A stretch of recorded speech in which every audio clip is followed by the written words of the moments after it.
పేదవాడి పక్షాన నిలబడతాం, ప్రజా గొంతుకై నినదిస్తాం. వాయిస్ ఆఫ్ వాయిస్లెస్, తెలుగువారి మనస్సాక్షి సాక్షి టీవీ. సాక్షి టీవీ ప్రసారాల కోసం మీ స్థానిక కేబుల్ ఆపరేటర్ను వెంటనే సంప్రదించండి. పాఠశాలలో పుస్తకాలు చేతపట్టి చదువుకోవాల్సిన విద్యార్థులతో చేపలు శుభ్రం చేయించారు. అదెక్కడో బయట కాదు, ఆ విద్యార్థులు చదువుకునే పాఠశాలలోనే. అదేమైనా వారికి శిక్షణ అంటే అది కాదు. పాఠశాలలో ఉపాధ్యాయులు ఏర్పాటు చేసుకున్న విందు కోసం తెచ్చుకున్న చేపలను శుభ్రం చేయించేందుకు విద్యార్థులను పురమాయించారు. అందులో భాగంగానే విద్యార్థులతో చేపలను శుభ్రం చేయించారు. ఆ వీడియోలు, ఫోటోలు కాస్త సోషల్ మీడియాలో వైరల్ అయ్యాయి. అనంతపురం జిల్లా కనేకల్ మండలం ఎర్రగుంట గ్రామంలో ప్రభుత్వ ఉన్నత పాఠశాలకు చెందిన ఉపాధ్యాయుల నిర్వాకం ఇది. తమ పిల్లలను చదువుకునేందుకు బడికి పంపితే వారితో ఉపాధ్యాయులు విందు కోసం చేపలు శుభ్రం చేయించడం ఏంటని విద్యార్థుల తల్లిదండ్రులు మండిపడుతున్నారు. విద్యార్థులతో చేపలు శుభ్రం చేయిస్తున్న దృశ్యాలను కొందరు స్థానికులు వీడియోలు తీసి సోషల్ మీడియాలో వైరల్ చేశారు. దీంతో ఉపాధ్యాయుల తీరుపై విమర్శలు వెల్లువెత్తాయి.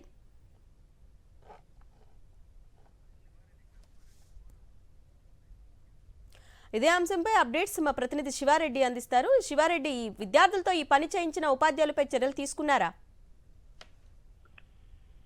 ఈ ఘటనకు సంబంధించి విచారణ జరుగుతున్నట్లు కనిపిస్తోంది. అయితే ఉన్నతాధికారుల నుంచి ఎట్లాంటి స్పందన విద్యాశాఖ అధికారుల నుంచి ఇంకా ఇంతవరకు కనిపించలేదు. ఎందుకంటే వాస్తవానికి పాఠశాల సమయంలో విద్యార్థులు బయట ఎందుకున్నారు, అదేవిధంగా క్లాస్ రూమ్ లో ఎందుకు లేరని దానిపైన విచారణ జరగాల్సి ఉంది. అదేవిధంగా క్లాసులు ఎగ్గొట్టి బయట చేపలను శుభ్రం చేయించాల్సిన అవసరం ఏంటి అనే దానిపైన పూర్తి స్థాయిలో విచారణ జరగాల్సిన అవసరం ఉంది. అయితే ఉపాధ్యాయులు చెప్తున్నారు కూడా తాము ఆ సమయంలో పాఠశాలలో లేము, పక్కనే ఆ స్పోర్ట్స్ మీట్ కి వెళ్ళామని చెప్తున్నారు.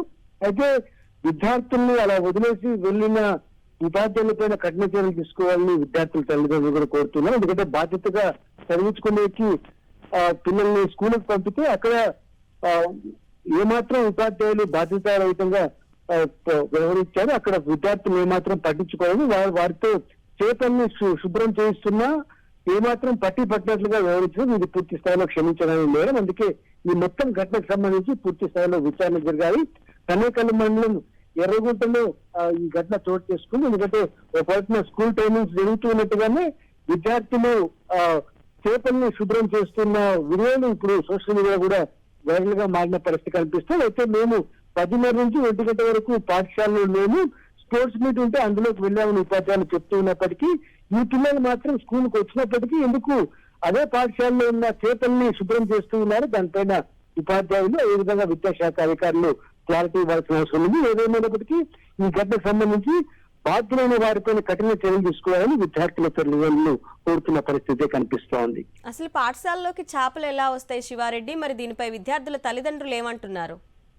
ఖచ్చితంగా, ఎందుకంటే పాఠశాలల్లో కేవలం క్లాసెస్ మాత్రమే జరగాలి, అదిగా క్రమశిక్షణకు మారుపేరుగా పాఠశాలలు ఉండాల్సిన అవసరం ఉంది. అయితే ఇక్కడ చేపల్ని బయట వ్యక్తులు తీసుకురావాలని, అదేవిధంగా చేపల్ని శుభ్రం చేసి అక్కడే కూర అంటే కర్రీ వండి తినాలన్న ఆలోచన చేశారు. దీన్ని విద్యార్థులతోనే సాక్షాత్తు వారితోనే శుభ్రం చేయించడము, అదేవిధంగా వారితోనే ఇతరాతర పనులు చేయించి కర్రీ చేయించడం కూడా పూర్తి స్థాయిలో ఒక క్రమశిక్షణ ఉల్లంఘించినట్టుగా కనిపిస్తుంది. అందుకే ఒకవైపున ఉపాధ్యాయుల నిర్లక్ష్యం కావచ్చు, మరోవైపున స్థానికంగా ఈ కర్రీ ఎవరైతే చేయించారో వారిపైన కూడా చర్యలు తీసుకోవాలని తల్లిదండ్రులు డిమాండ్ చేస్తున్న పరిస్థితి కనిపిస్తూ ఉంటారు. Okay Shivareddy, thank you.